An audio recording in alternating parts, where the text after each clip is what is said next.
Hola, muy buenas. ¿Hay alguien ahí al otro lado? ¿Hay alguien? Hola.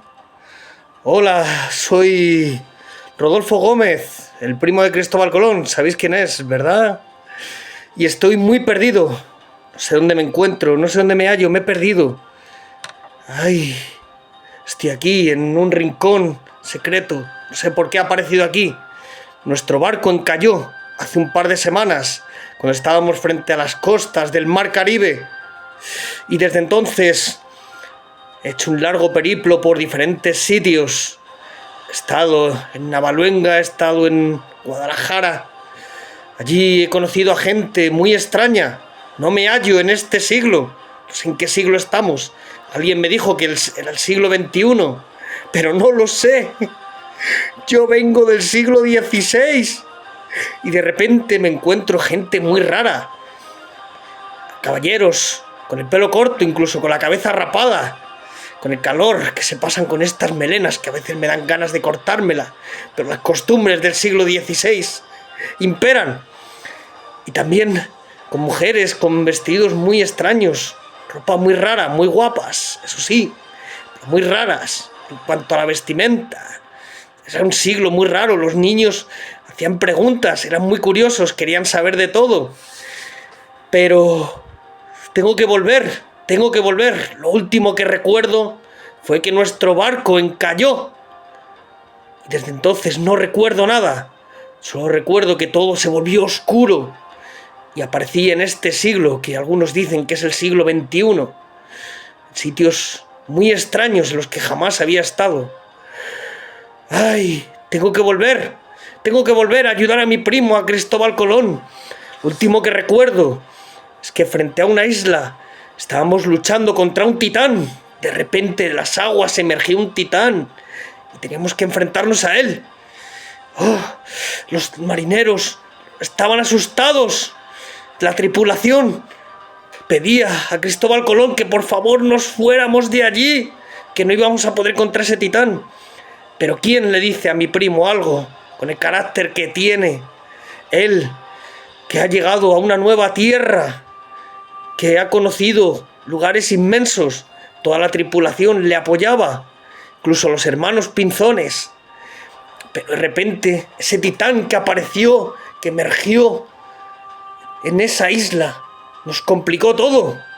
Habíamos estado en diferentes lugares, con aventuras increíbles. Hemos conocido a seres mágicos, realmente propios de la mitología. Hemos visto en tierras que no habíamos estado nunca, hemos visto a gentes que nos han acogido con los brazos abiertos y que nos han contado historias de duendes, de hadas, de gigantes. Pero nada comparable con ese titán. Ese titán. Teníais que ver la fuerza, el poderío que emanaba de su figura. Y de repente, con un movimiento de su brazo, ¡zas!, nos mandó mar adentro y encallamos. Y desde entonces no recuerdo nada. Nada. Solo sé que estoy perdido en este siglo XXI. Que por favor me ayudéis a volver al siglo XVI. Porque tengo que volver a ayudar a mi primo, a Cristóbal Colón. Os pido este mensaje. Como os digo, yo soy Rodolfo Gómez. Y necesito ayudar a mi primo, a Cristóbal Colón. Tengo que volver a ese siglo XVI. Tengo que volver a ayudarle. Tengo que volver a ese barco y ayudar a esa tripulación.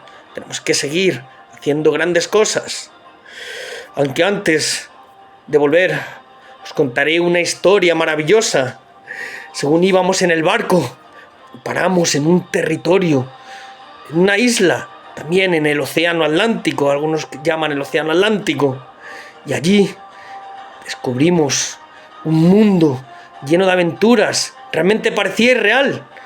Había monos que se comportaban como personas, pero monos que eran capaces de tener habilidades que ni nosotros nos podríamos imaginar.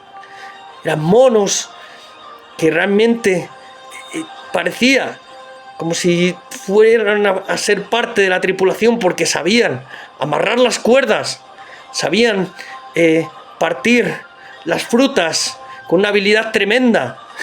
Era muy curioso. esos monos, pero al mismo tiempo daban un poco de miedo verles ahí, con ese comportamiento tan humano. También en esa isla conocimos a un anciano, el sabio, que nos habló de unos duendes que en su momento habían poblado esa isla y que habían dejado un secreto en aquel terreno y que tantos siglos después todavía no habían sido capaces de descubrirlo. La única pista que tenían es que para llegar al tesoro, cada noche tenían que cerrar los ojos, dormir profundamente y dejar que las hadas se posasen en sus corazones, que la magia de las hadas invadiese sus corazones, porque las únicas que seguían protegiendo era el secreto, eran las hadas. Los duendes se habían ido a recorrer el mundo y habían dejado a las hadas a cargo de ese secreto. Y el sabio nos decía que tantos siglos después todavía no había surgido la persona que hubiese sido capaz de desvelar el misterio en el Océano Atlántico. Historias maravillosas, historias increíbles, pero ahora tengo que volver al siglo XVI. ¿Me ayudáis, por favor? ¿Me ayudáis? Se despide ya Rodolfo Gómez, deseando veros pronto. Gracias.